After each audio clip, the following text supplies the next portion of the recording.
Good morning, everyone. Welcome to Monday. Welcome to Monday Minutes.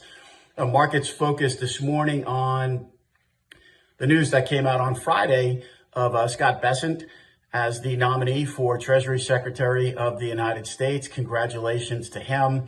It's a great choice, a very solid choice, someone who has the background and experience necessary to tackle this job in today's day and age in terms of capital markets and risk across many different asset classes, sovereign included, but with a particular focus on the currency side, which will be critical here going forward when we look at global trade policy.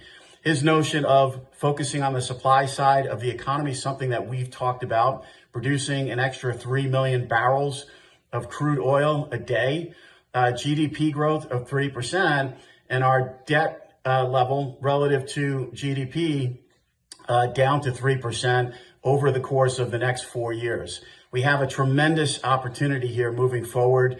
We've certainly written extensively about this publicly and to our clients, but we need to work hard. And this is an extremely diverse role, an extremely important role. It took a little bit more time to actually get to this choice and decision, but clearly, in our view, the president-elect making the right choice here. Markets in a good mood. In addition to that, someone who is also very open-minded to crypto space, something that's been clearly front and center over the last couple of weeks since the outcome of the election on November 6th, and will be going forward when you look at the price action of Bitcoin, you look at the regulatory environment going forward, which will be extremely important to financial markets.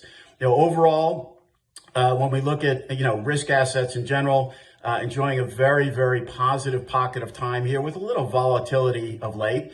You get the initial reaction, and then over time, we'll have to see how policy evolves, and we have to go through the process of how this new administration forms. At the same time, we also have a lot of geopolitical risk, which markets are focusing on, and very keen to see how that evolves, both with the war in Russia and Ukraine, and certainly in the Middle East.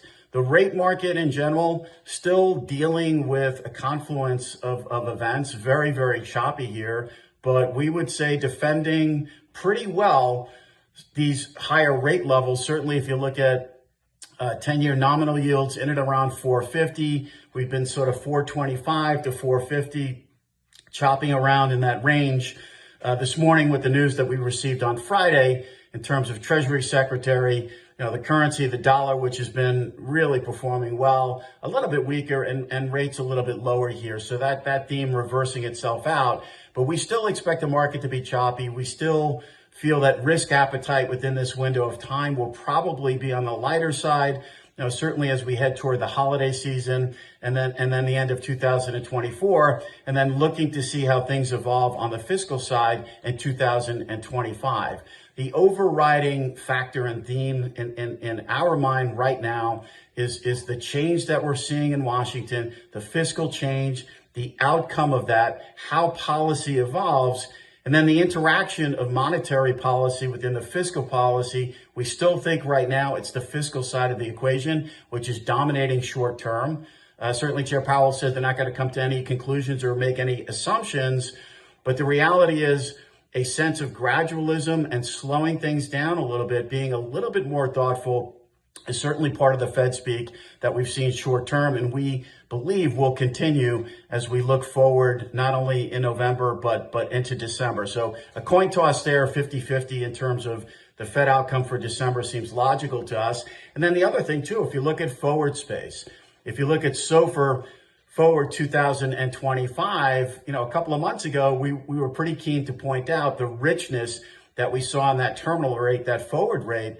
But that curve, December 24 to 25, now has steepened out quite a bit. You're looking at a terminal rate out in 2025, the end of 2025, closer to 4%. So that certainly deserves and is worthy of a look here, potentially the other way as that curve normalizes and we price in a much, much slower trajectory for this Fed as we head into 2025. On the ground this week, shortened week. But we do have some stuff going on here. We have the FOMC minutes, which we're going to get. And then, of course, the important PCE deflator, which we'll get on Wednesday before the Thanksgiving holiday. The market's going to be watching these inflation numbers closely. They're going to be watching all of these numbers closely as we head to that final meeting of 2024 on December 18th. Very little way in the Fed speak, and would like to take this opportunity to wish all of our friends, our clients, our LinkedIn followers a very happy and safe and healthy Thanksgiving. We'll talk to you next week. Have a great week. I'm Greg Faranello, head of U.S. rates for AmeriVet Securities.